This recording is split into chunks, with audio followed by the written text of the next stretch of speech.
Can you believe it? It's almost Winter Veil. I already put the decorations on the podcast artwork and the site. What's missing is some music, but I promise I'll wait until Winter Veil starts in WoW to play that music. This is episode 84. On this episode, we got to know Grand Nagus, talked about the Dark Lady Sylvanas, talked a bit about Pokemon Go, geeked out on add-ons, and more. Let's start the Gnome Train.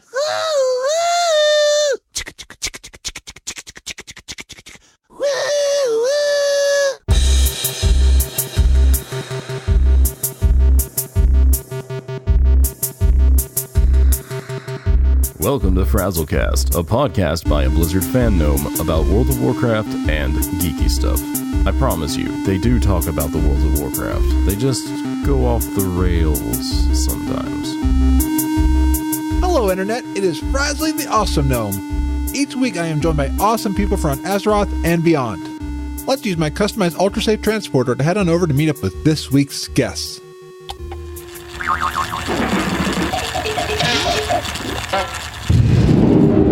So I am joined by Grand Nagus of Corpse Run Radio and Ctrl WoW. Hello.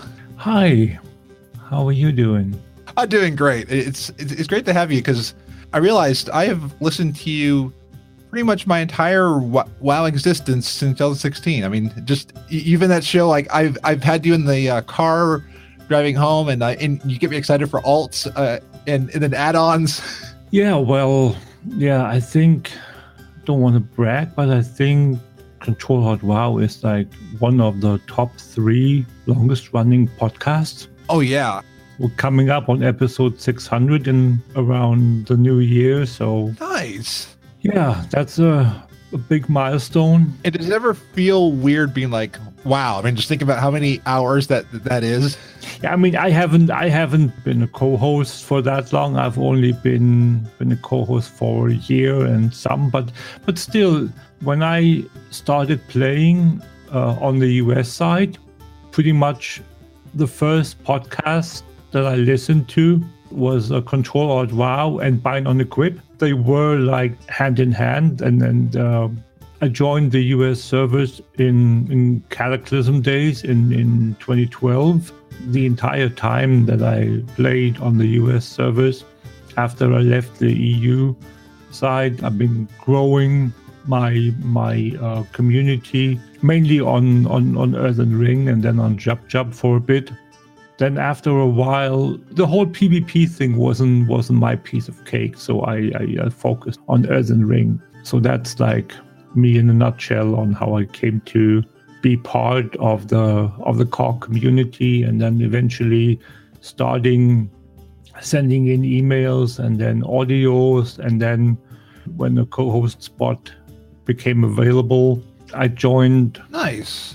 And then when did Corpse Run Radio start? Corpse Run Radio started in late 2013, so it actually had its 5th anniversary a week ago tomorrow. Nice. Yes. You had the interview with Patty Matson, and that was awesome. After I went to BlizzCon last year, where I met Patty for the first time, I hooked up with her, and we've been communicating back and forth, and she did a couple of intros and an outro for me in her little studio. And then eventually, when all the things with the Battle for Azeroth came up, I just asked her if she wanted to do an interview, and she said sure, why not. So we did that in preparation for the launch of Battle for Azeroth. And then last night, I finally got around to releasing the episode with my second interview, which is with Diva Marie Gregory.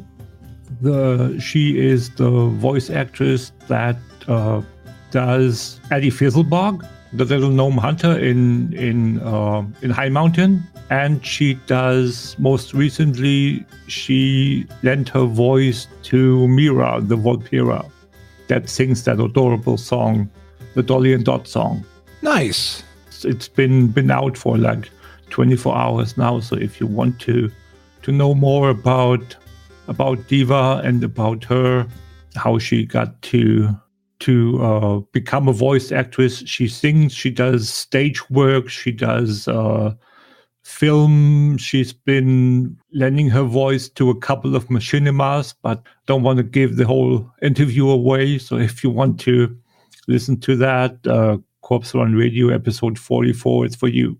And Addie has to be one of my favorite characters in Legion and in WoW. So that's awesome.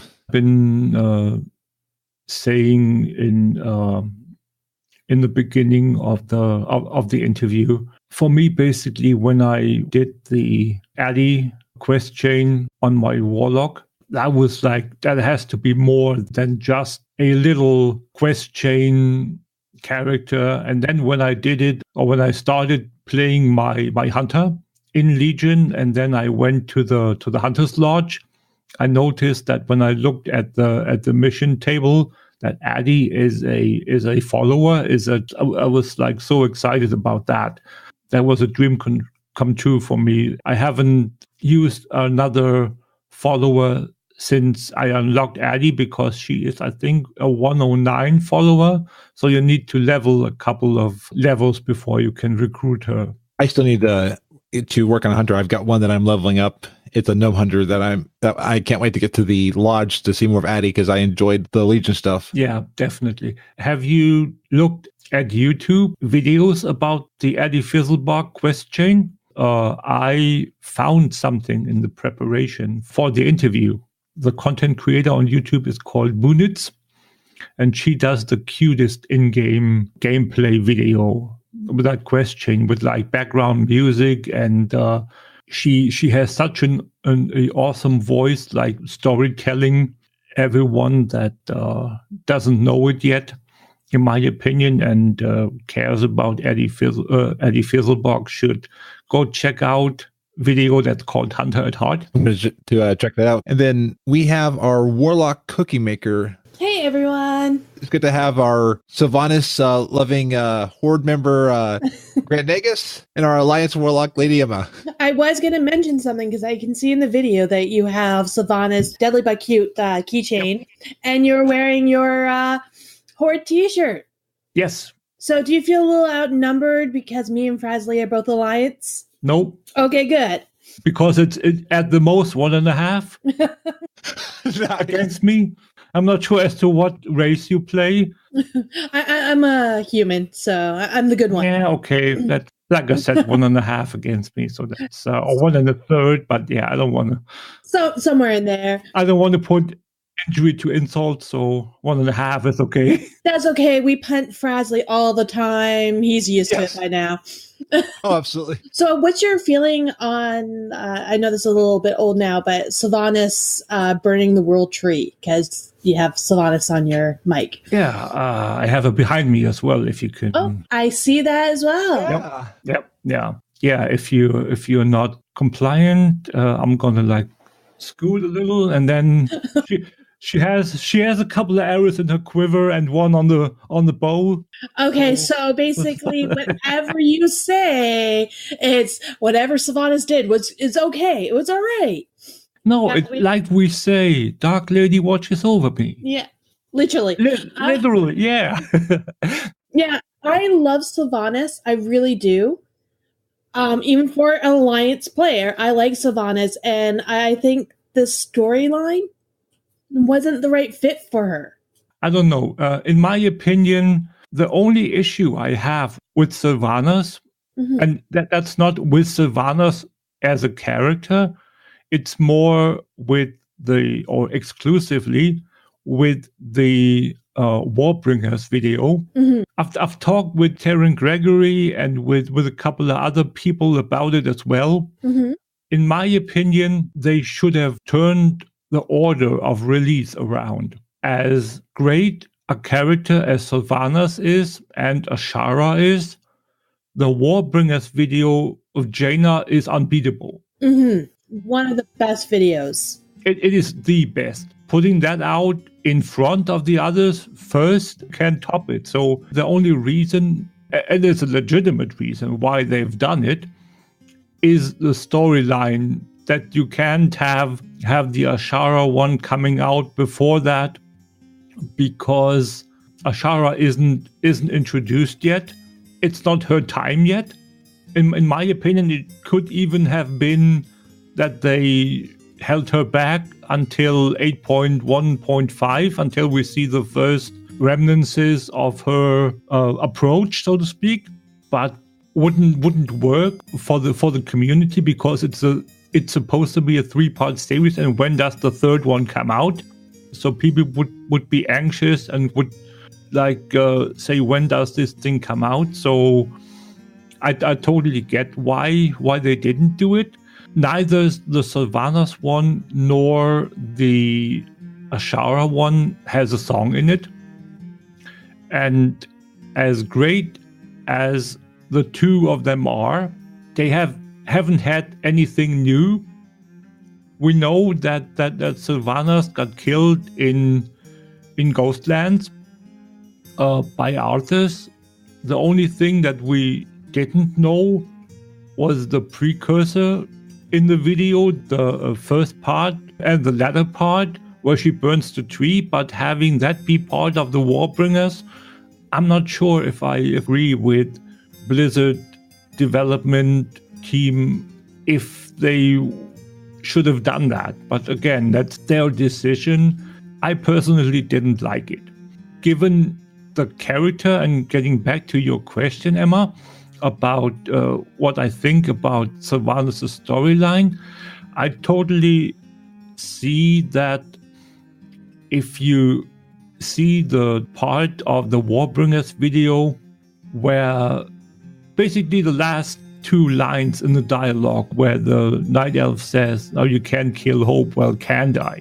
And then she has this moment about, well, and then you can see it in her eyes, basically, in her face, that she's thinking, now what do I answer? How do I answer this? And then she gets this, and I call it a trigger moment. And that's basically, in my opinion, where it comes full circle from her own death and the mother and the child lying dead on the floor after she got killed, back to the Night Elf lying on the ground.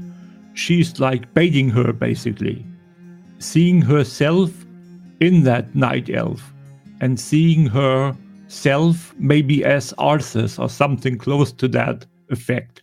And then she snaps in some way.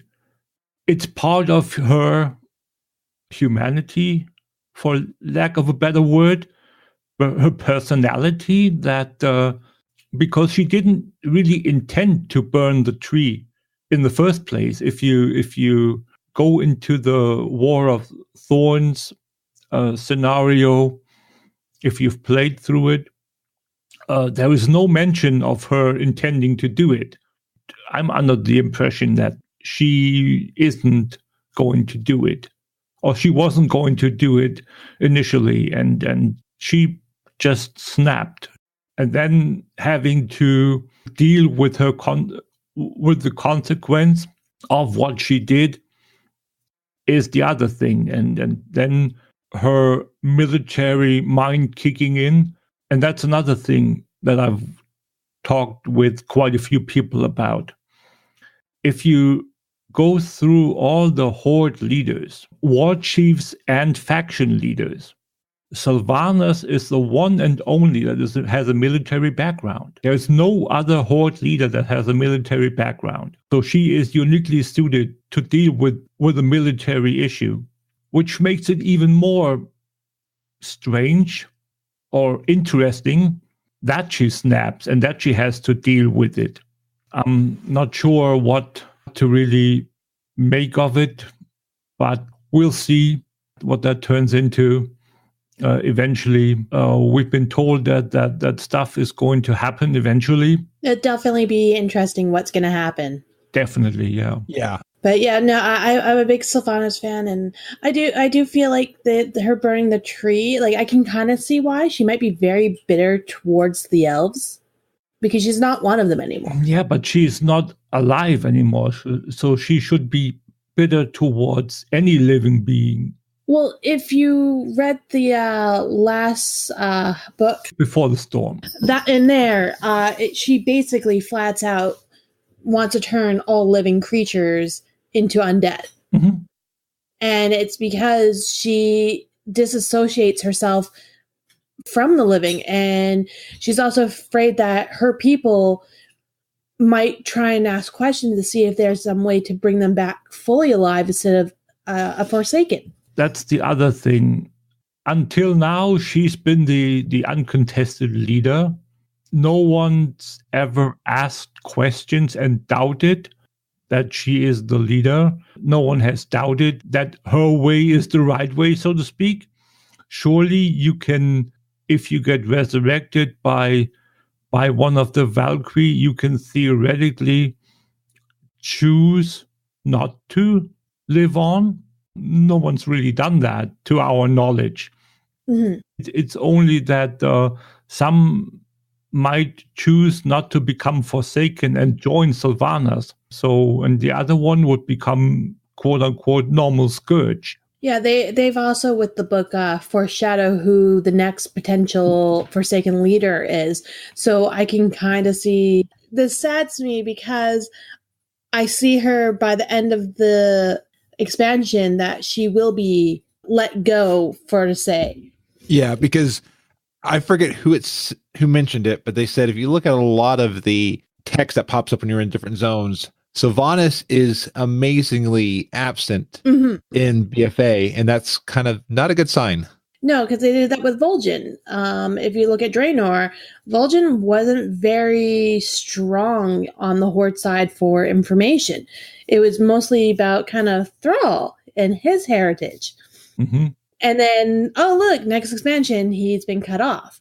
And through the Broken Shores, Sylvanas is very much there trying in the story, and you know a lot about her. And now I haven't played the Horde side this expansion yet, but there's really no story on her. It's mostly Jaina and the trolls. We do have Von Samdi, and Von Samdi is the death person.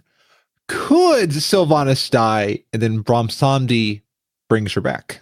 No. Anything is possible, I would say, but it's unlikely, let's put it that way. Her body's too far gone to even bring back to being not human, but alive. Okay. So you would have to fix the body completely. Yeah, but she has this special body, much the same way as not only Nathanos has, and that's been a discussion topic within the Forsaken undead community for a while, because people were thinking, why does Nathanos have this nice body now? We know why, but what about her Dark Rangers, the guards in Undercity? They look like ashen blood elves or high elves. They have quite pristine bodies as well, even though they are dead. So there was a story of how they got that? Because I didn't know that. There is a short story, the Nathanos short story, where you get to know how he got his new body. Okay, I have to read that because I didn't even know that one existed. Yeah, I don't want to spoil it. So for you, since you haven't read it yet, that one is out there. It's like one of the latest short stories that's been released.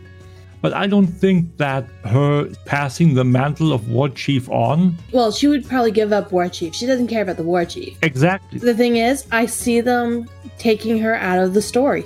They have set it up for a new ruler for the Forsaken. I don't think so.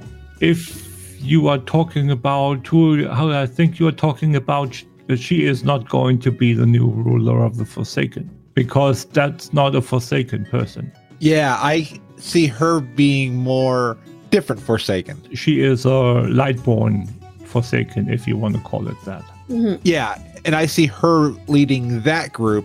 Yeah. And maybe I see some Forsaken becoming that Lightborn Forsaken. And it'll be on the Alliance side? Probably. Alliance or neutral. I could see a... Sure, why not have a third faction? But I think it's much more likely that the Lightborn Forsaken, if we want to call them that they are going to be a Alliance allied race, and that the Volpira is going to be the opposite for the Horde. That's my take at the moment as to potential next allied races, because there isn't really any other horde candidate for allied race that's like really out there. Apparently, I've heard people say that Blizzard hinted at the Volpira being strong candidates for one of the next allied races. People say that it might be that the Sethralak would come in as an opposite because they are Vol'dun inhabitants as well. But with the Lightborn Forsaken, they are out there and the story is going to go there. And we have at least 2 story patches to go before another set of allied races is going to be introduced. I think they said 8.2 was going to be the Zandalari and Koltiran patch when they come out, together with flying and all that. That would mean that 8.3 might be the earliest when we are going to get the next set. And they have 8.1, 2, and 3 to set up the Lightborn stuff. Well, and they want to give us something probably to tide us over till the next expansion, because by 8.3, we will know what the next expansion is for WoW, because it'll be at BlizzCon. Getting content like that would be great things for both sides. I think allied races, if they continue this way, would be a smart move going forward. I mean, we'll at some point run into the character account issue. So for Altaholics, it's very tough. Yeah, I've made my ally races, but I haven't played them yet. I will be quite honest, at this point in time, I have not been enjoying World of Warcraft. I have barely played. You haven't enjoyed World of Warcraft, or you haven't enjoyed BFA? BFA. I hear that quite a bit. I'm doing world quests over and over and over, and you know, it gets tiresome. I still have 2 factions that I still have to max out, and I just don't have the drive. I like the pet battling, but I just don't have the drive to go to the world quests. The main thing is just going out and doing stuff. And then World Quest's group finder thing had changed, where I like the old system better because I got a lot more done, where I can easily have people joining, and now I have to type in a number, what World Quest that is, and then you might have someone join, you might not. And I prefer the old way of grouping up, because to me, I got things done a lot faster, so that I'm not hanging in one area for too long. You know, I could actually do stuff. And the other problem is me and my friends all have different schedules, so I haven't really been able to play with anyone. So it's pretty much very solo for me right now. I think I joined my raid team on Wednesdays, and that's about it. That's all I've been playing. I hear you've been playing a certain game on a certain console that you just got. I am. I hadn't owned this console, and I've been putting it off, and I'm like, oh, I'm never going to get it. It's not, you know, I have, you know, a Wii U, and I barely play it unless my nephew's over. And then they came out with the Pokemon Switch bundle package, which comes with a Poke Plus ball, which is confusing, by the way. The Switch, which has Pikachu and Eevee all over it. Oh. And the game Let's Go Eevee. Yes, I went for Eevee over Pikachu. Only because I've dealt with Pikachu, because I have Pokemon Yellow. Okay. Yeah, I'll be getting Let's Go Pikachu probably later on when I have a little bit more money, due to the fact that I kind of need some Pokemon that's only on that version. My best friend also got Eevee, so we didn't help each other out there. Yes. So there's different ways to play it, because I have played this story. There's only been minor little changes. I've done this all before many times on the classic, the red, blue, yellow, and then when Fire Red and Leaf Green came out. So I've done this story over and over. So there's different ways you can play it. You can be like my best friend, who just blitzed through everything as quickly as possible. Or there's me, who is taking my time, collecting a whole bunch of Pokemon. I reluctantly just got my 4th badge, which I wasn't planning on doing, but I did it. Now, I'm technically apparently playing hard mode. I'm only catching Pokemon with regular Pokeballs. I never thought of it like different difficulty levels. Interesting. Mm-hmm. And I've done this for a good chunk of my games ever since it shows you which Pokeball that you use to catch it. Mm-hmm. And because of that, I always use the regular Pokeballs because to me that is a Pokeball. No. It's hard mode. I haven't played the 2-player mode, but I heard even if you play the 2-player mode on your own, that becomes easy mode. So by doing it soloed, it's also count as hard mode. Okay, and I could see that because I played the 2-player mode with my nephew on his Switch. I don't have a Switch. I put a video out that made Eevee look like Arthur. Nope, I don't have a Switch yet. Well, there's a controller that you can get, so you can put both the joysticks in there. And so when you throw the Pokeball, both of them go at the same time. So like I said, even if you're on a 2-player mode, you can do it solo and make it easier. I have not done that. Now, for the most part, the game, like I said, is fun. Like I said, I'm taking my time enjoying it because once you finish it, there's not really much to do. It's annoying to level your Pokemon because you either have to battle people or you have to catch a lot of things. Everything I kept on seeing is like, oh, don't worry about buying Pokeballs. You'll get tons throughout the game. I'm like, no, you don't. I spend all my money on Pokeballs. Because I'm catching all these things and then sending them to the professor, and that's the only way you can level them, other than putting them in your Pokeball Plus. So when you're walking around and everything, your Pokemon that's in the Pokeball does get XP.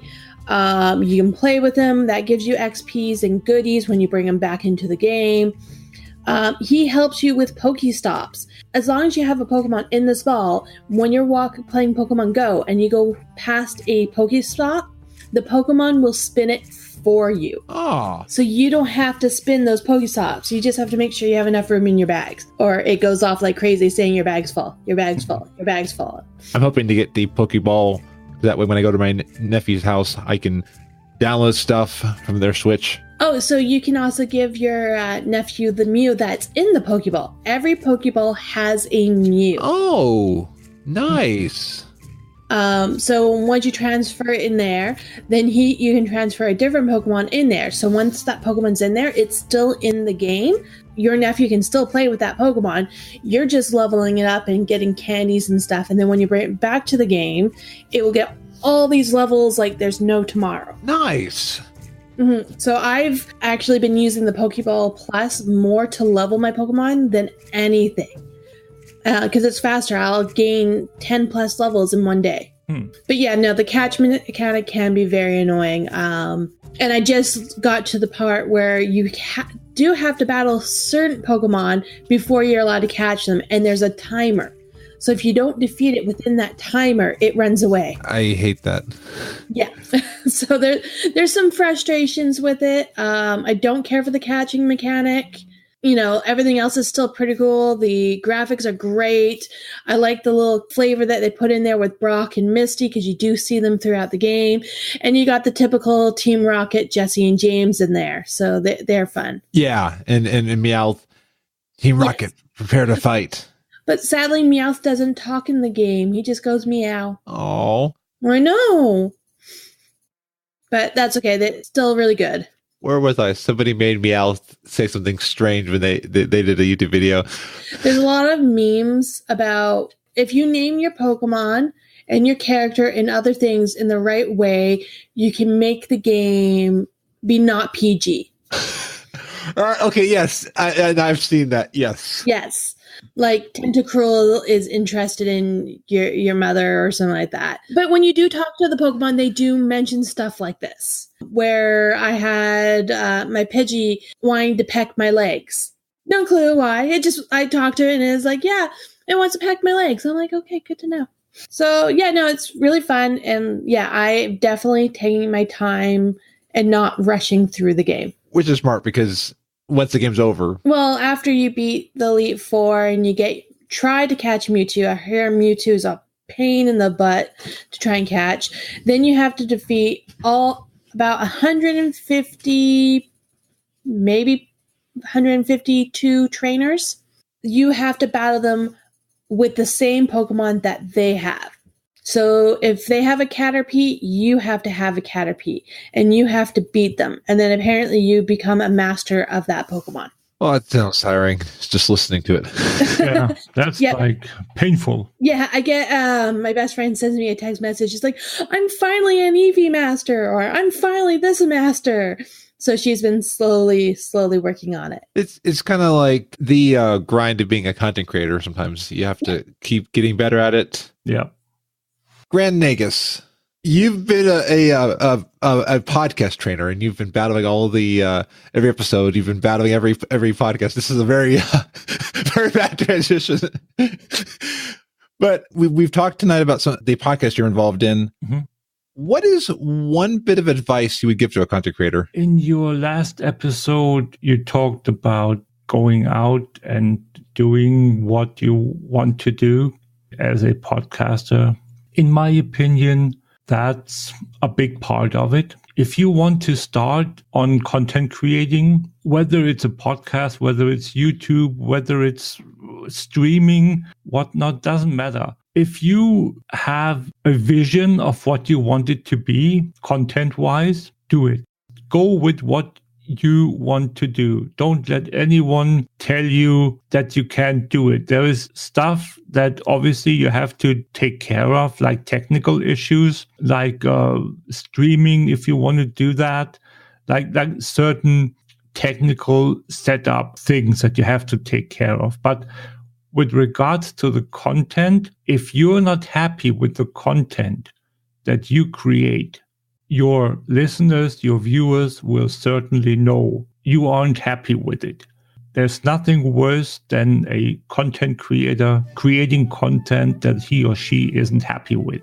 In my opinion, that's the golden rule. I do the stuff that I like to do, that I love to do. I'm an alcoholic. I'm a person that really likes my add-ons. I'm mainly a Horde player, a Forsaken Warlock. Those are the things that my content revolves around. Obviously, if I'm not doing it myself or only myself, like Ctrl-Alt-WoW, this sounds bad, but basically that's what it is. I have to bear with what the other hosts do. That's part of it. That's not the main issue. The main issue is what you do, you want to do, and be in a comfortable position.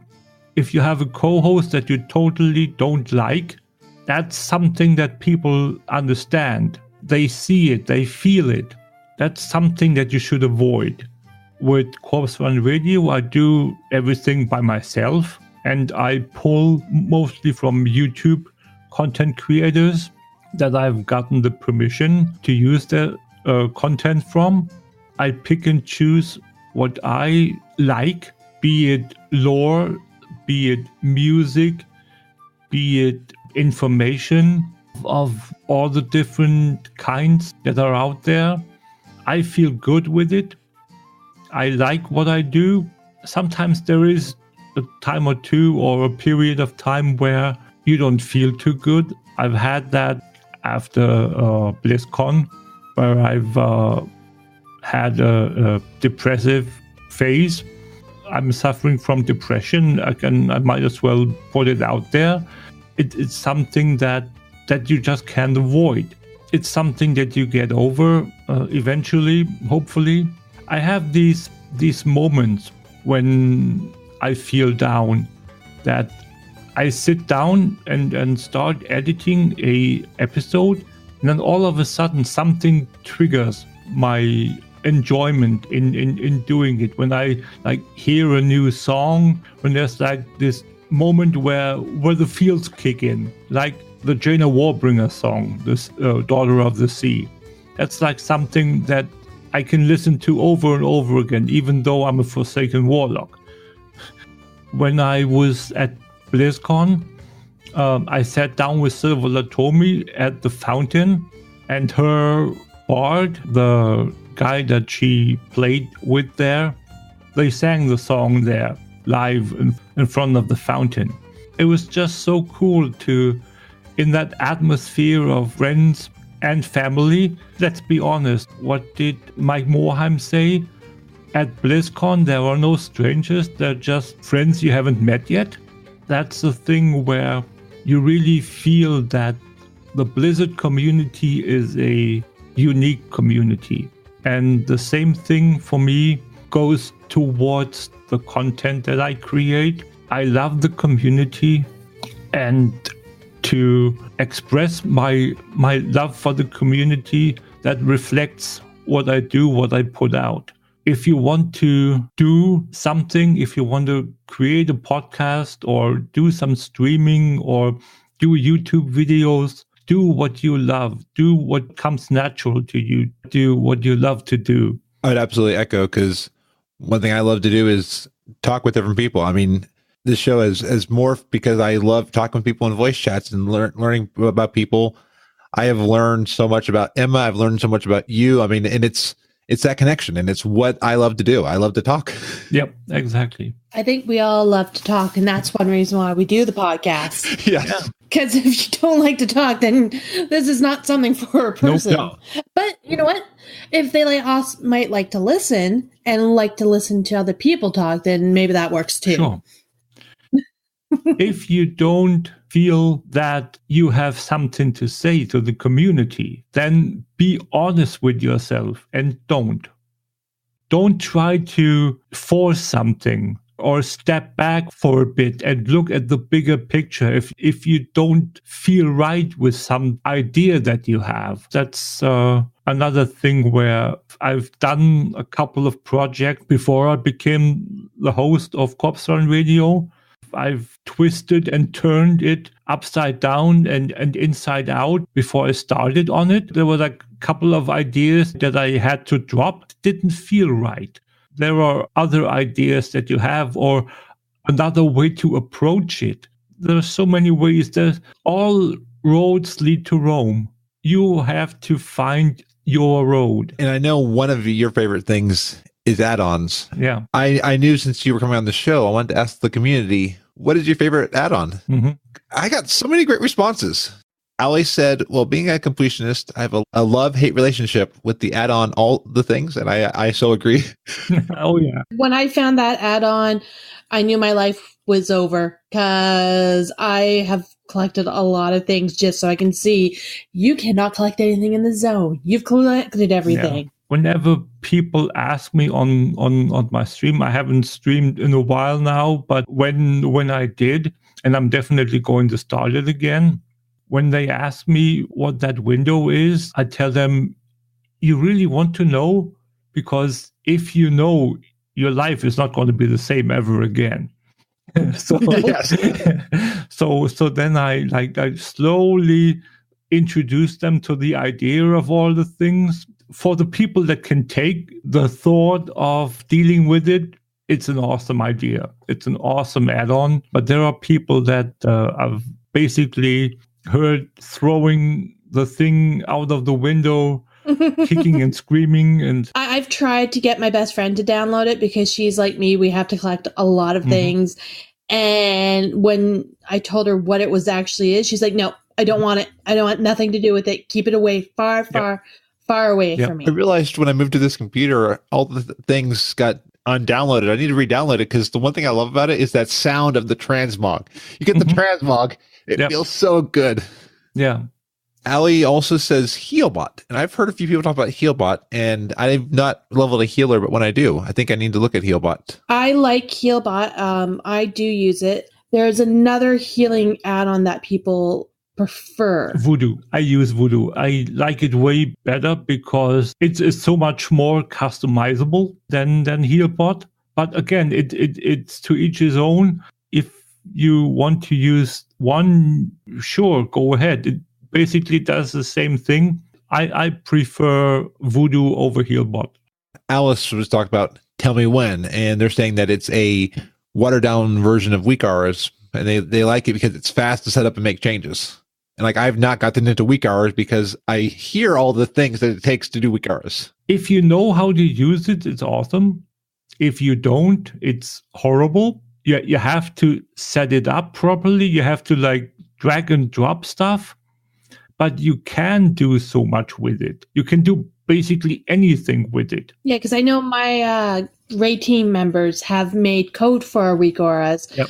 I still can't get it to work, but they can. If you want a code, there is like friends, Ray team members. There are Reddit threads where you can just import the Weak Aura threads and then just implement it in your Weak Auras and just import it. So that's not the thing. The thing is that it's rarely perfect for you. There are things that you need to drag and drop. There are things that don't fit with your personal UI. It has to be modified. And if there are people that aren't as versed with UI layout, it can be tough to figure out. Tell me when is a viable option. If watered down is a good way to describe it. And then from the RP community, Andrew McAfee brings up two really good add-ons, XRP and TRP3. XRP, I don't know. TRP3, I use myself. That one I really like. I've used TRP3 back when I was on an RP server, and it's amazing what you can do with it. I mean, and I didn't get far enough into all like the weird, not weird, but all the like really cool things. Like you can go really advanced, but it's amazing. Like you walk along and you have a tooltip of somebody like, oh, that's their name that they have in the thing, and their whole backstory. That's one thing that I really am sad about in the game, that you can't have last names, for example. Yeah. You can't use apostrophes in your name and stuff like that. They're like little minute but important things for so many people that want to do role play. Last names are really important, and having to have an add-on, especially when we get to WoW Classic, and if it really turns out that Blizzard doesn't want to allow a multitude of add-ons or as many add-ons as we have in the normal version of WoW, people have gotten used to using add-ons and have played with add-ons for years and years, and Blizzard saying that you can't use add-ons. I've heard that people say that they won't play Classic if Blizzard won't allow LVUI, for example. If I remember right from the Classic panel at BlizzCon, they were saying that they want to be very careful what they allow add-ons to do, that they're trying. Exactly. See, I did all of Classic way back in the day with no add-ons. I didn't start doing add-ons until the end of Wrath. Mm-hmm. So it would be just like, hey, going back to basic. It would be, yes. But you know as well as anyone else, if you got used to something, unlearning stuff is way harder than learning. I know. I don't know what I would do without my auction add-ons. Oh, I know. Yep. See, there you go. And I refuse to put auctions on until I have an add-on. So every expansion, like start of it, I'm like, no, I'm not going to do anything. Yep. And then pet battles. Chromie mentions how rematch is great for pet battles, and that's one that when I start doing pet battles, I realized I want to do them. I'm going to use rematch. Oh yeah, definitely. The only issue I have with rematch is that thankfully there is a on-off button for it in the UI, and I have to use that to check on the source of how the pet that I'm looking for, because you can't see that in the tooltip or in the UI window when rematch is activated. You have to unload it to then see the standard Blizzard UI's version of the source of the pet, like achievement or drop or whatnot. And then David Littlejohn mentions Deus Vox Encounters. Deus Vox, it sounds familiar, but it says it's a boss mod. I should have done pre-show research on this. And then Dominic mentions the Weak Hours again, so they said it's the MVP of add-ons. Yep. And then G Unsassy Dragon mentions 3 add-ons. Bad Boy Anti-Spam. Yep. If you don't want to be harassed by spam in the capital city, use Bad Boy. It's going to automatically filter the spam in the chat. That's an awesome add-on. I should look at that because I had one that was like a global ignore list that would rotate. So like I had it set to like delete after 30 days. Yep. And I need to reinstall that one too because I had somebody in a pug today that was just being a complete jerk. And I'm like, after this pug, I never want to talk to you ever again. And I'm like, there are actually two. There is like bad boy anti-spam, and then there's bad boy gilded, block guild advertising. Ooh. If you don't want any guild advertising spam in the chat, get that module as well. Oh, but I like to read their advertisements because sometimes they're quite funny. I'm just saying, if you don't want it, there is a way to get rid of that too.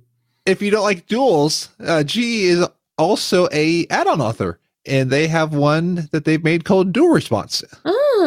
That might be actually handy because when you're waiting for certain stuff and people try to duel you, and it's like, go away. Yeah, I don't want to do it because I'm going to die. I'm going to lose. They also mentioned DBM, and I love DBM. I've tried Big Wigs once, and just for me, DBM has fit, and DBM helps me avoid a lot of bad stuff. I definitely use DBM, and I have it for all expansions because you do have to download each of them separately.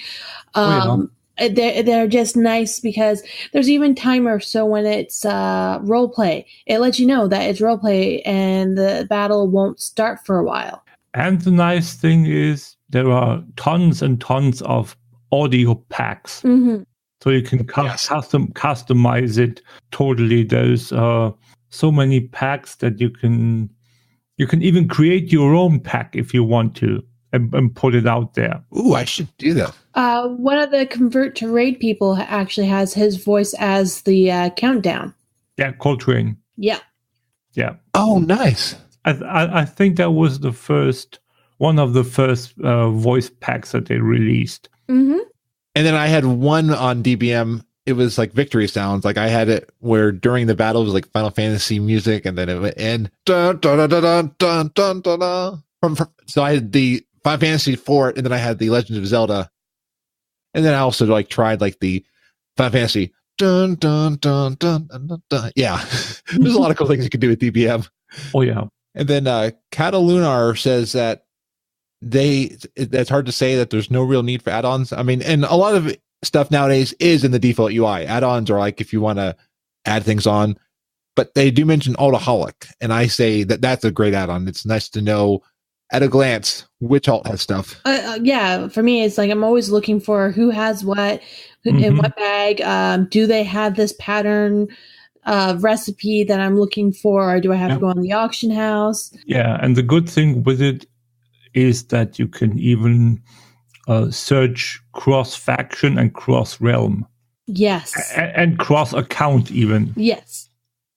If you really need to know if you have stuff, doesn't matter where, you can basically search across your entire WoW family of characters, regardless of what faction they are or on what server they are or what account. That's nice. Yeah.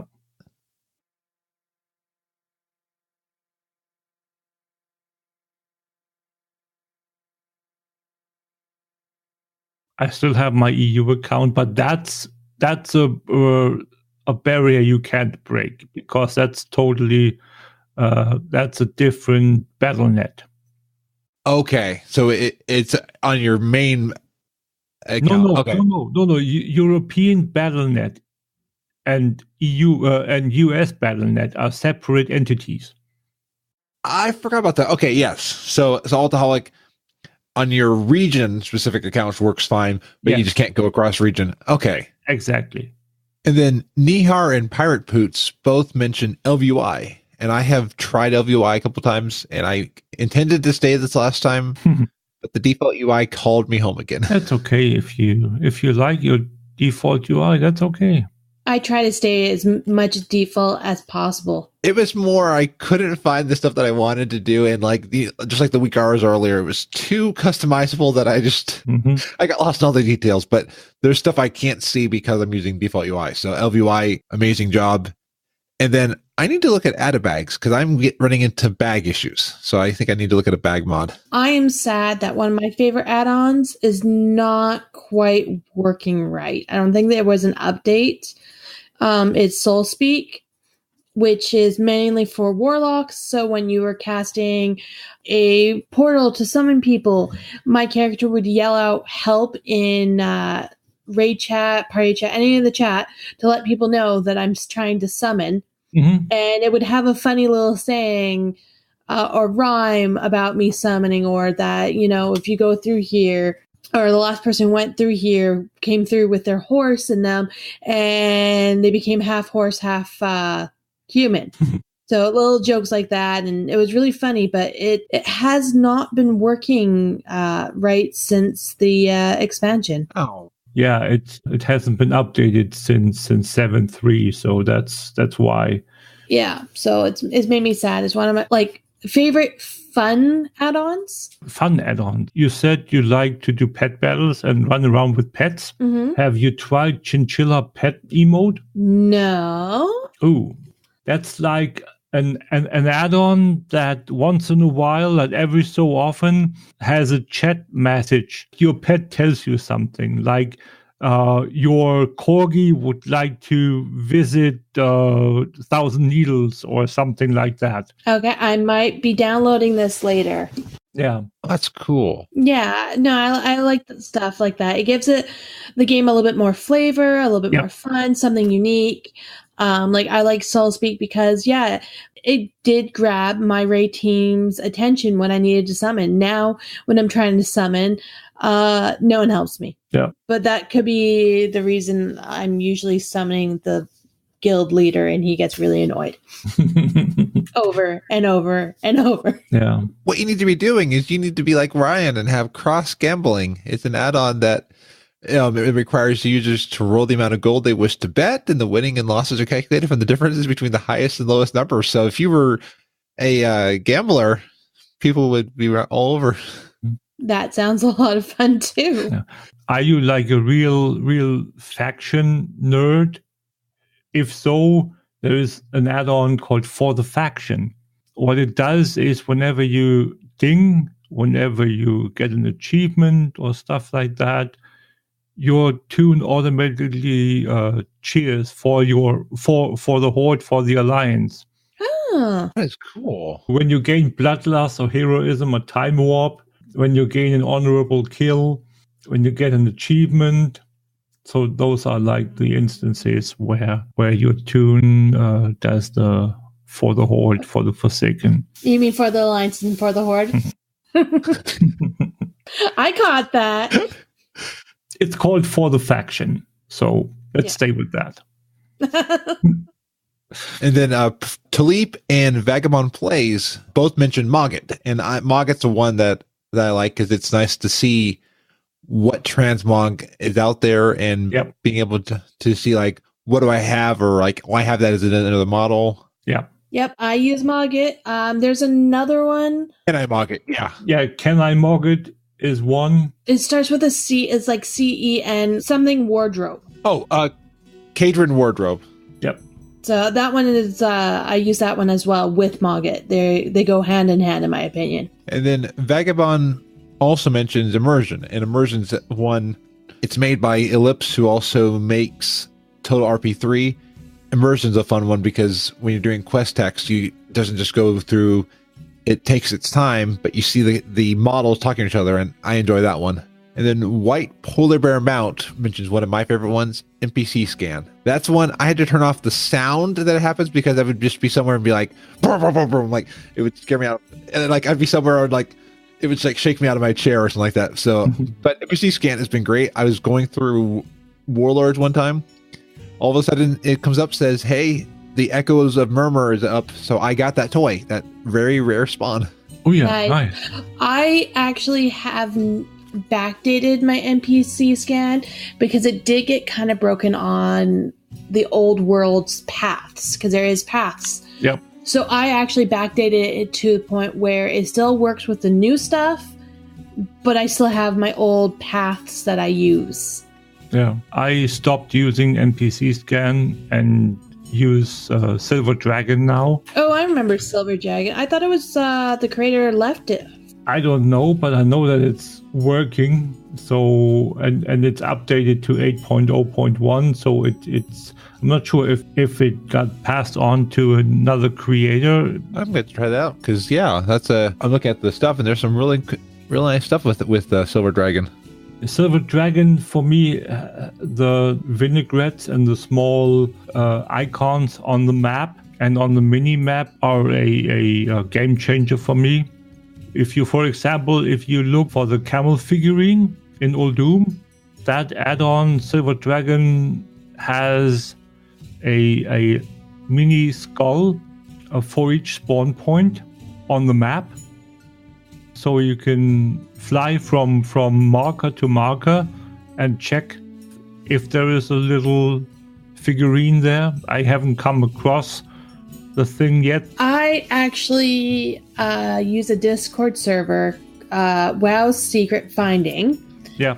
Where they do basically a lot of people do the rare huntings for other people. So I got my camel through that. Because I've clicked on so many camels and got nothing but dust. And ever since the next expansion, so after Cataclysm, I never saw those camels again. Yep. So I don't know how these people do it. They're amazing. And what they can do for the camel, and one person on each server has a chance of getting that camel. What they do is they add you to group, they kill the guy, and then you'll get it in the mail. Ah. So that's how I got it. It took a long while because you have to wait until they mention it in chat. And it's first come, first serve. Mm-hmm. So you have to be really quick, be in that right spot, and hope that while you're waiting there, they're going to pop up and saying, hey, I'm in this location. Mm-hmm. If you're here, I'll invite you to the group. Yep. I got my boyfriend the Lost Time Protodrake. That one has a little bit different rules where they used to allow you to use the Red Rider BB gun to hit the Lost Time Protodrake. Now they're telling you have to be on a healer and heal the person who's going to fight the Lost Time Protodrake. Okay. And then anyone who's in that group will get the mount. Yeah, I got my mount from my co-host Constrax on call. He basically yelled. I think it was in one of the episodes of call while we were recording anyway. So we just swarmed over there and he then killed it. Or we tagged it or something like that, and then we could all except one because he was apparently too far away. Aww. Still, because he only had a slow flying mount, and we didn't take that into account, sadly. Yeah, because he goes down quick. Yeah, I lucked out. The day before Cross Realms was introduced, I just happened to be doing a Jewelcraft daily, and it made me fly over there, and then boom, there he was. Had a heart attack, thought maybe, at first I thought it was the other dragon, then I thought it was dead, then I realized, oh no, he's still alive. Oh my God, I have to hit him. Where is he? And I got him, and I remember phoning my boyfriend at 5:00 in the morning saying, oh my God, I got the Lost Time Protodrake. I got the Lost Time Protodrake. He wasn't too impressed with that morning wake-up call. One, he was a little bitter because I got it and he didn't. And second, it was 5:00 in the morning. Yeah. But yeah, no, that's a really good Discord. They do all the rare mounts. Like I said, you have to be technically camping with them, meaning your tune needs to be in that location because it is first come serve. I know with the Deep Home one, they kind of do is they'll invite 5 people, and whoever can get on that mount first is the one who gets it. You do have to be quick. You have to be on and pray that everything is right, like that you have war mode on or off, because that plays a part. And of course, yeah. One more add-on I would like to mention is Factionizer, or Muffin Factionizer as it's called now. If you want more customizable, or if you want a more customizable faction UI, like the rep UI, you can use that. My main issue for getting is if you use the add-on, it will automatically switch your rep bar to the latest rep gain, and it will display in the chat. It will not only display the amount of rep you got, but also it will display how much is left towards next rep level. And it will display, say you got 500 rep, and then in parentheses it will say 1,000 left, and then it will say a friendly towards honored. So you'll have all the information in the chat window for every kill, for every rep gain that you have. So you always know how much is left in that stage for what faction and at what stage you are. I really like that. I might have to check that one out. Yeah.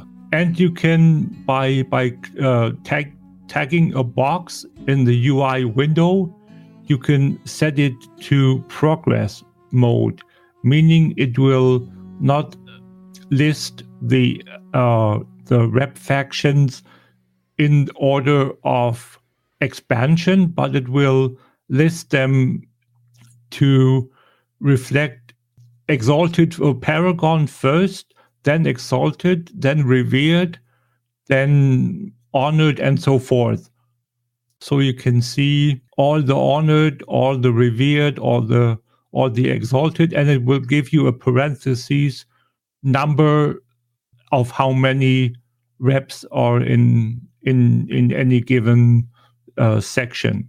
That is very cool. And it's perfect because, especially with the rep achievement that is going to be an 8.1, I mean, I'm going to have to download this. Yeah. And what it will do as well is you click on the bar of any given faction, it will open a window where you can see a little summary of the backstory of the faction, and it will give you an overview over what type of special quests you might want to do to gain rep with that faction. So say you have a dungeon faction like Molten Core, it will tell you that you get whatever amount of rep for whatever type of mob, like normal mob, boss mob, stuff like that.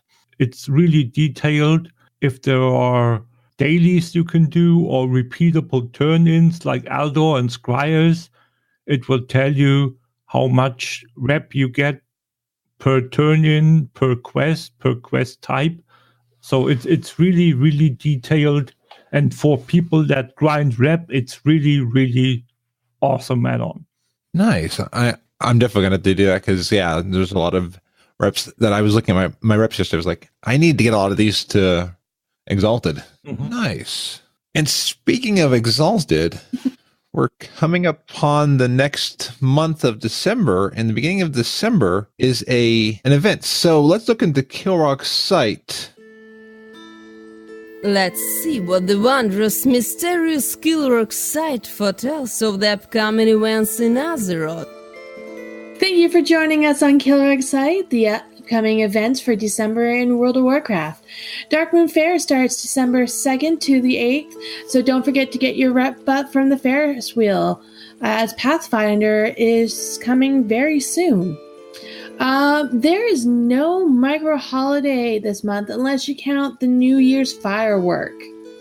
The weekly bonus for December is Time Walking Dungeon, Lich King December 4th to 10th, Battleground bonus December 11th to 17th, Battle for Azeroth Dungeon event December 18th to 25th, and Pet Battle bonus December 25th to 31st. Work day is going to be on the Pet Battle bonus on December 25th. So if you don't have any Christmas plans or you are stuck in a room full of people and you're bored and you can pet battle, this will be a great day, but don't ignore your family. Super Squirt Day. Yep. It is Super Squirt Day. It is Super Squirt Day. This is why I mention these days. And it's the second time in a row. Yes, it is. On November 25th was also Squirt Day, just wasn't Super Squirt Day. Main holidays this month is Feast of Winter Veil that starts on December 16th to January 2nd. On December 25th, you get to open your gifts underneath the Winter Veil tree. Please be kind, don't be on giant mounts, and be on top of that. People want to open their gifts. Every year there is a new gift. This year, I don't know quite what it is yet. It has not been data mined. There's also tons of achievements like we mentioned earlier about the PvP being a gnome. And also there's to fight Greenie the Grinch. He's holding Metzen hostage. And he has tons of little toys. All the toys that from past expansions are in this a stolen present, plus companion pets, tons of things. There's also a lump of coal. One thing that some people might forget, there is the unique snow globe pet that you can catch. The little Yeti that's going to be out in Ironforge or Orgrimmar. There's going to be a giant snow globe. In there is a Yeti. Don't worry about getting the best quality because you could probably buy a stone to make him better. You just catch whatever one you can get. You cannot put these on the auction house, so don't try and find them thinking, hey, this is a great money maker. And also be kind to let people. There is some macros that you can use where I had it targeted, and when you have something targeted, it automatically makes the action happen so you can start the pet battle right away because he is small, he is hard to find, and like it is kind of a competition because it's only up for so many days. There's lots of outfits. You can still decorate your garrison if you haven't done that. There is the Grumpus mount that you can get from doing the garrison dailies. Tons of things to do. I'd say Winter Veil is probably their biggest event in WoW because, yeah, thinking all the things that there are, it's incredible. They do add something new every year. Sometimes it's just in the present, but sometimes it's something more, like when they brought in the BB gun and you have to shoot every single opposite faction leader. So that is a great one when you want to go get a raid team going and go kill all the raid leaders for the achievement, and you get a black bear for that. So maybe get a whole bunch of people for that one. But the BB gun achievement is not part of the long strange trip or the meta. No, it's a little bonus. Yep. But it does give you some points. Mm-hmm. But it's an excuse to kill Sylvanas. You don't want to kill Sylvanas. I have, but that's size point. Then, there's red and green hats that you can get. They've added in the finely tailored hat, I believe, last year, last expansion. Now, if you want the outfits, now you're thinking that, well, the Horde only gets the green, the Alliance only gets the red. Great thing about this is if you don't mind trying to die a lot, you can hop over to the Horde side and talk to the Goblins. The Goblins are neutral faction. So they don't care who you are as long as you can get to them, buy the thing before someone kills you. So on my tailor, I can make anyone the green clothes as well as the red. You have a chance of getting the pattern, but if you want to guarantee, you can go and farm it. That's pretty much it for the events that are coming up right now. A slow month, but I know everyone's going to be busy trying to get ready for Christmas, Winter Veil, whatever you want to call it. So be safe, have fun, and give everyone a hug. Absolutely, and use the BB gun to kill Sylvanas. I mean, kill the faction leader. I don't hide it here. My wanting to kill Sylvanas. So I came to the conclusion. I'm giving a 30-second thing for the question. If you can't answer in the 30 seconds, then you lose point. No feeling, no nothing. All right, Grand Nagus, you're up. Mm-hmm. And Nixia layer is located in which zone? Das for the marsh. That is correct. Which is not a World of Warcraft type of ore? Anthurium, Cordum, Thorum, Obtamium? Yep, that one. Yeah. Who was the opposite the jailer of Illidan Stormrage? Mayev's Shadow Song. Yep. You're good. Wow. How many rings can a character equip? How many rings? 2. Yep. Kel'Thuz, Raz Frost Whisper, and Lady Death Whisper are all type of what type of undead creature? Lich. Correct. Which raid boss is not found in Molten Core?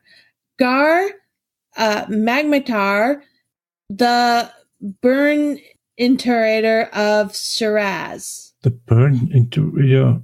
Or Shiraz. The third one. Yeah, the Burn Iterator. That is correct. You got all of them correct. Now it's Frazley's turn. Okay. I won't be as good as Grand Nagus. Myrtle Hill Harbor can be found on what western shore of which zone? Over on Eastern Kingdoms in the wetlands. That is correct. As of Mists of Pandaria, how many races are available as player characters in MOP? In MOP, that would be 15. That is wrong. The answer was 13. Oh, I was off by... Yeah. What is the name of Grom Hellscreen's son? Garrosh. That's correct. What mount can be attained by defeating the Headless Horseman? The range of the Headless Horseman. The Headless Horseman mount. That's, yeah, pretty much. Magmar, Beauty, and the Beast are all type of what creature? Worgen. Wrong. Corehound. Oh. The avatar of Haraki, Gemal, the Prophet, and the shade of Erkrid, I cannot say names, can be found in which dungeon? Oh dear. No, that it was Sankin Temple. I'm sorry. Okay. Yes. And so Grand Nagus got perfect. You got 50-50. Do you have a card for me? Yes. What is the capital city of the Night Elves of the Alliance? Darnassus. Correct. Rams are the racial mount of which race? Dwarves. Correct. What objects of incredible power did Thrall use to defeat Deathwing at the Maelstrom? Dragon Soul. Correct. Which trinket allows players to summon 3 stewards from House Barov to fight, cook, and clean for them? I have no clue. That is the Barov Servant Collar or Baron Peasant Collar. Yeah, I wouldn't have known that one.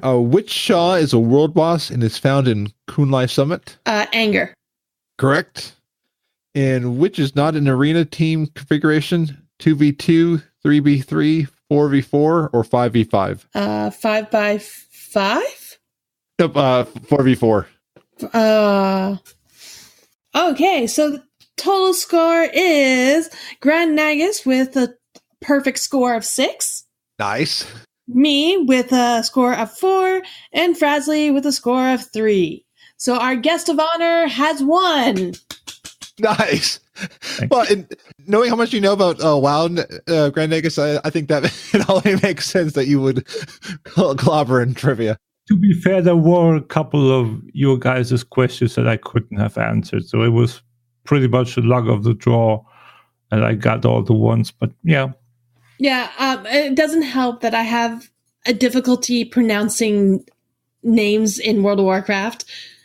They're not easy. I don't care what anyone says. They're not easy. I was reading something that the inset of WoW, it was supposed to be easy to pronounce, but then, that never kept. No, it's not even just that. It's like the Sunken Temple bosses. I'm like, I know them, but I don't know their names. Yeah, I'm the same way. So that one, I'm like, okay, I'm messing up their names. There's no way you could get this. I am sorry. But the good thing is, I don't think I should hopefully get your names as wrong. Thank you both, Grant Nagus and Lady Emma, for joining us. Where can we find you on the interwebs? You can find me. My personal Twitter is GrantNagus1. You can find me on the podcast that we talked about, Corpse Run Radio, which has a Twitter at Corpse Run Radio, a Facebook page as well, facebook.com/Corpse Run Radio. You can also find me at Ctrl-Alt-Wow. We record usually every Monday on twitch.tv/Ctrl-Alt-Wow podcast. You can follow me when I stream with Corpse Run Radio, twitch.tv/Corpse Run Radio.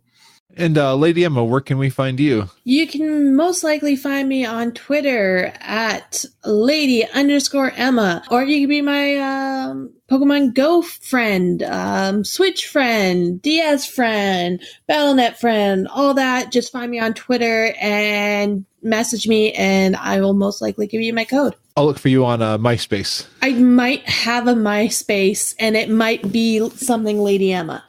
Just putting it out there. And I think with that, I'll head back to Ironforge. Don't forget to eat my lock cookies. Dark Lady, watch over you.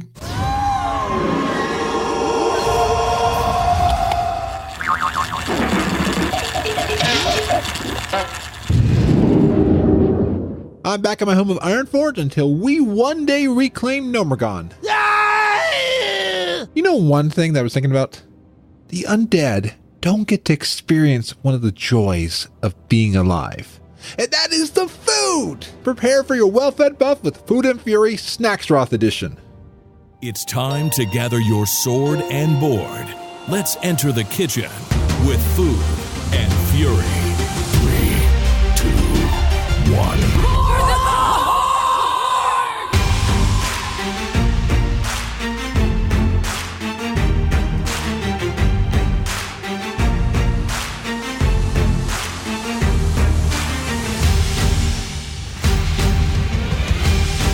Hey everybody, welcome to Food and Fury Snacksroth Edition presents, where we deliver you a Warforged snack each week with enough buffs to help you either battle for Azeroth.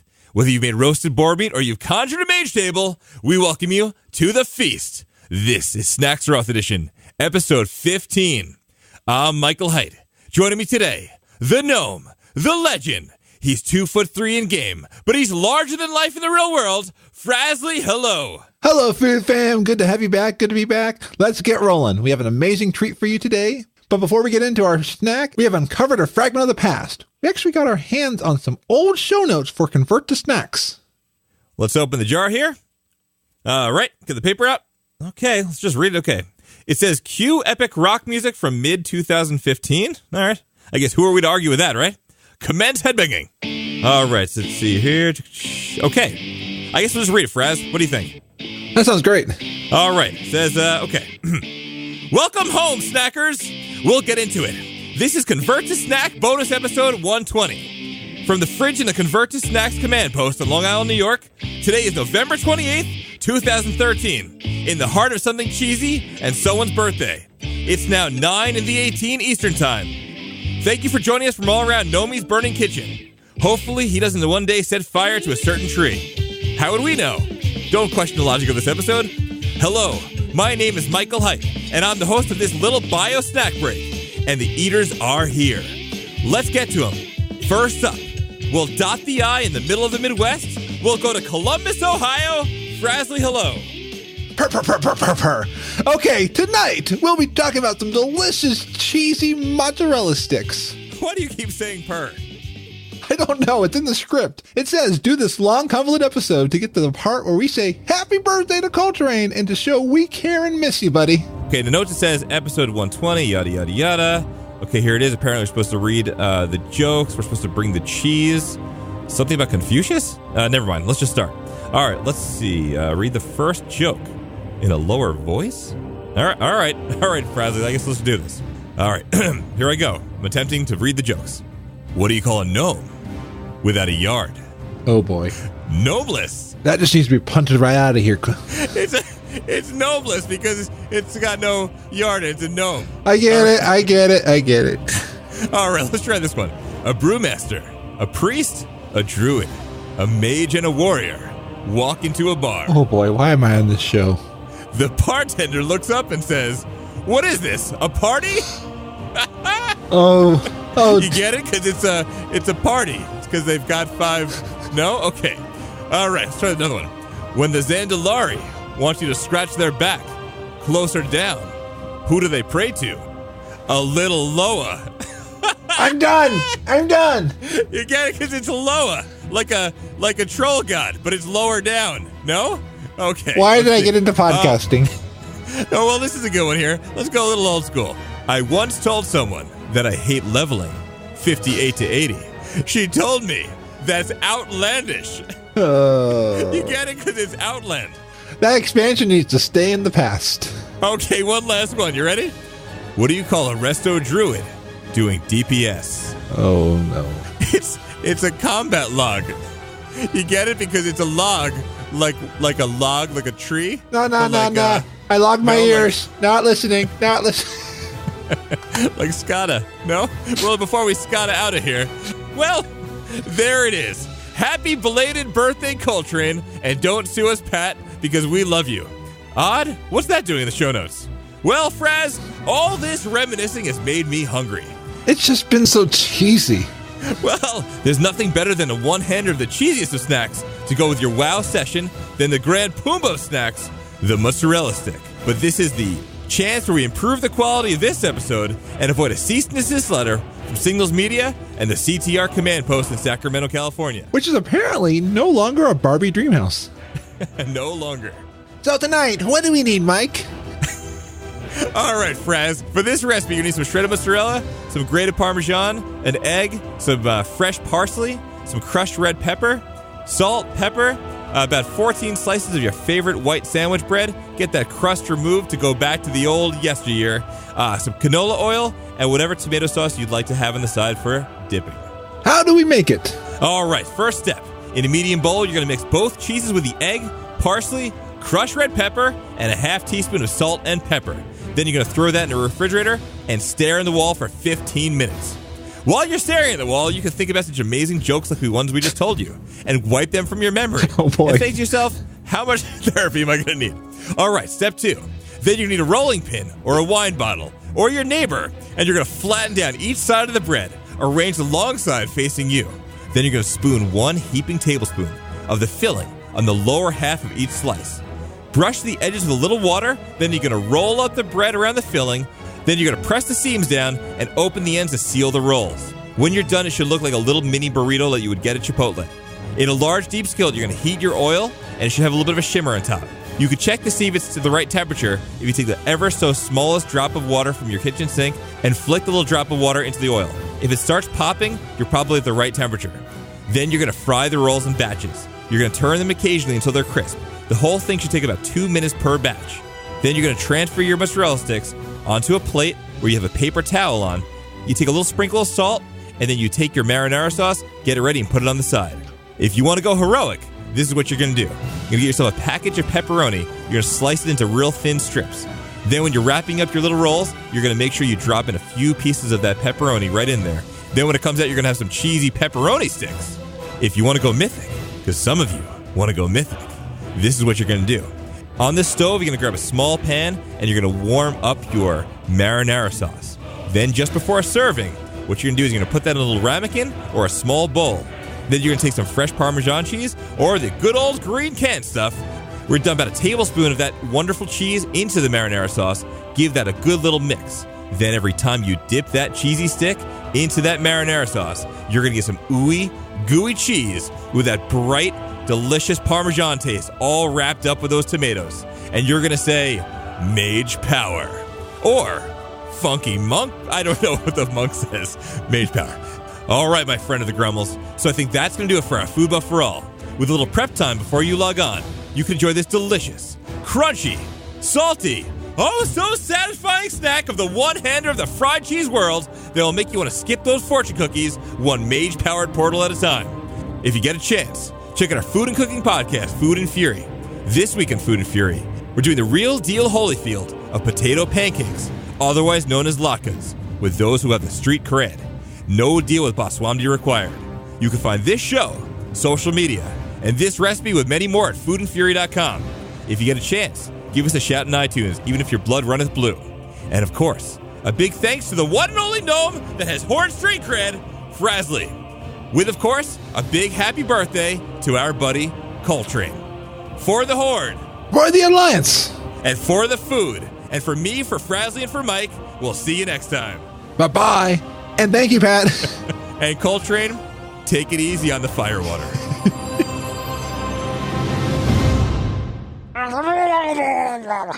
Jalapenos or sriracha? That might burn people's faces.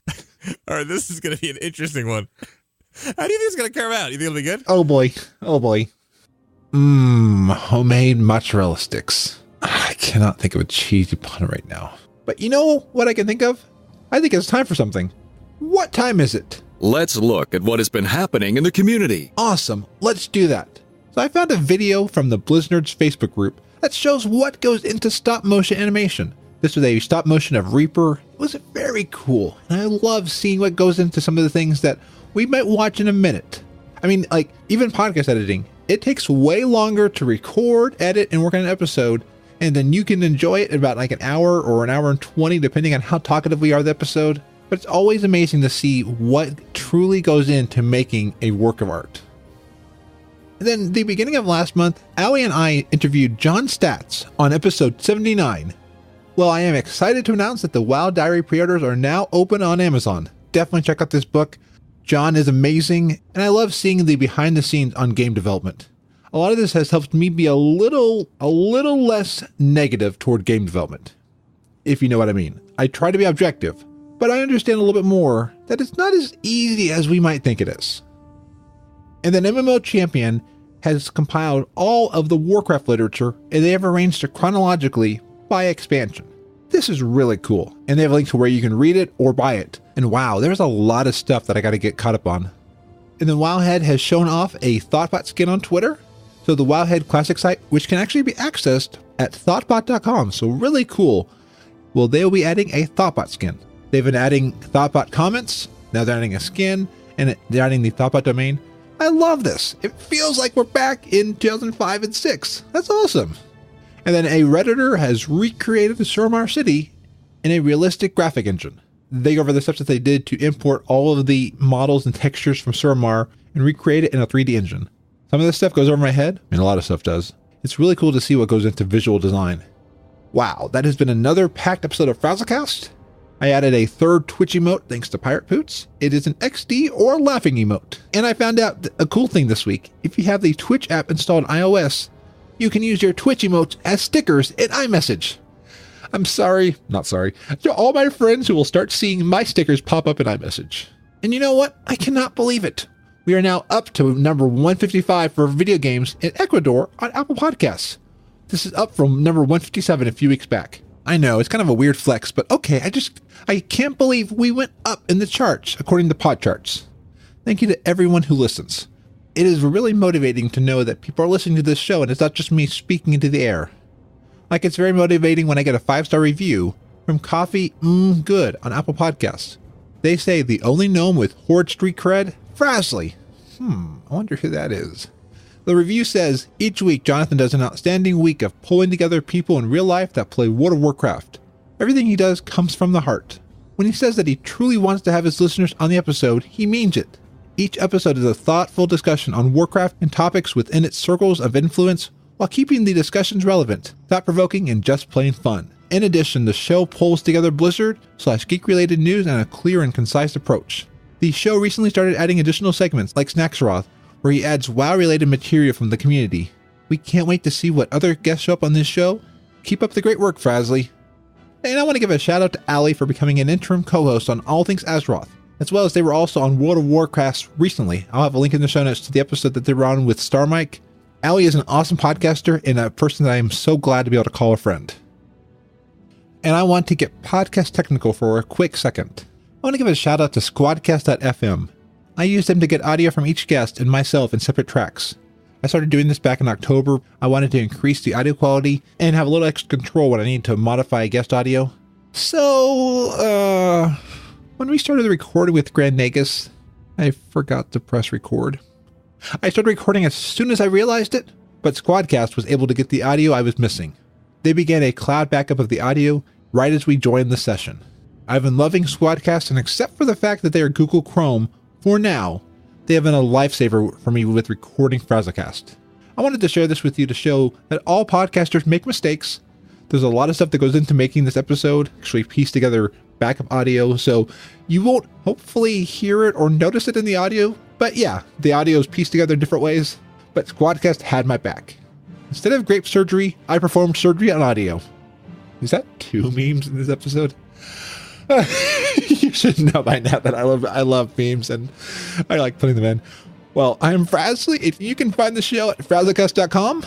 Until next week, be awesome. Is there another meme I can put here? Buxley not available in all categories. Buxley here to answer your World of Warcraft questions in this edition of Ask Buxley. This question is about artifacts. Dear Buxley, what can you tell me about that great one-of-a-kind artifact I had to do battle against the Legion? Well, I'm glad you brought this up. When you had that weapon, did you remember going out into battle with a companion of the same class and specialization as you, and then realize they had a really familiar-looking weapon? You ask, but Buxley, I received my weapon from a very famous person. How could someone else have the same weapon as I did? And I have no doubt as you said this, people looked around because Buxley wasn't anywhere near you. But I'll tell you how it can be anyway. Those great weapons, those great one-of-a-kind weapons, were duplicates of the real thing. I mean, do you think Thrall would give some random person his weapon Doomhammer? No way. All the leaders of Azeroth got together and figured out the best way to get everyone to take up weapons against the Legion was to give everybody a weapon that would give them the confidence to go running into battle. So where were all these weapons made? Well, at the Artifactory, of course. It cranked out thousands of the same type of each weapon, and they were just handed out. The only problem was, to get power into them initially, they had to all be battery operated, so they constantly needed more artifact power. So what to do with all these weapons that were out there? Well, when the catastrophic damage of the sword hit Azeroth right in the Sylvanas, the leaders got everyone to discharge their weapons to get rid of them. And most people were none the wiser. Thanks for your question. If you'd like to know what I've been up to every day, follow Ask Buxley on Twitter. If you like the segment, please take the time and rate it on iTunes. Time is money, friend!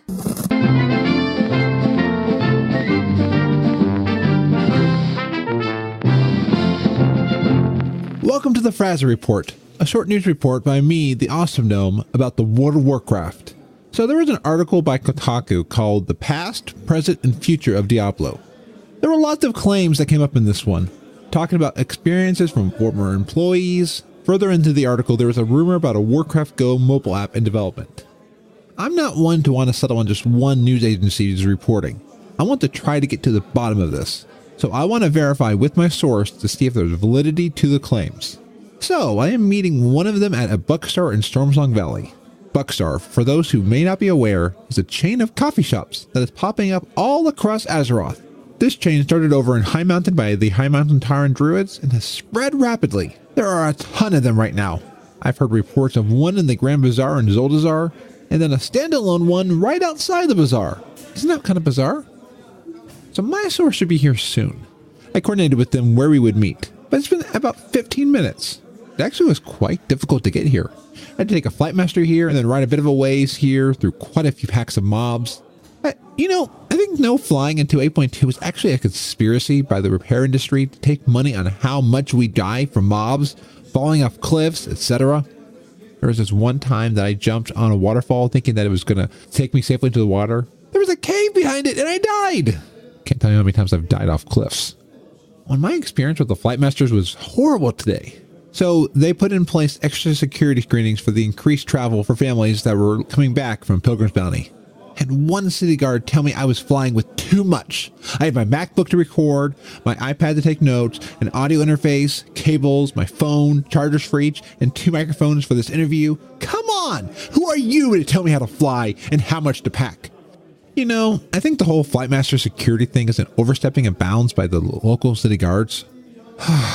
And there's also rumors that security is going to be on high alert for the launch of the Darkwing Fair roller coaster due to the fact that Silas has been getting threats. There will be a crowd there when that launches, so make sure to allot extra time. They've announced they're going to use the same security company that was at BlizzCon this year.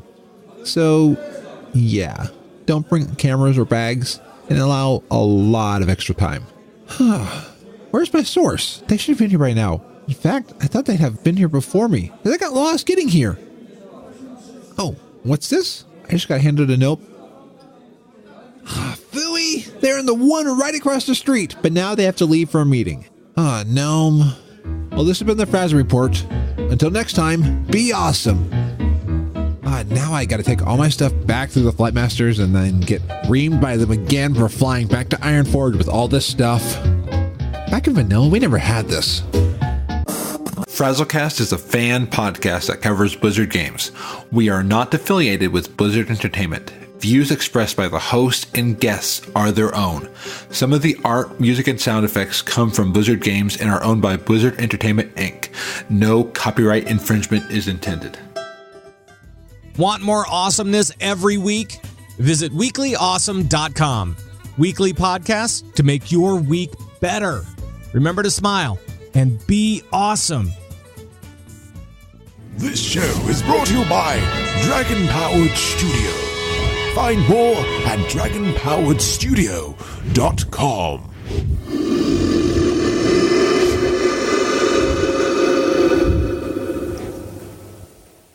This is a test that never ends. It goes on and on, my friends. Some people started testing their audio, not knowing what it was.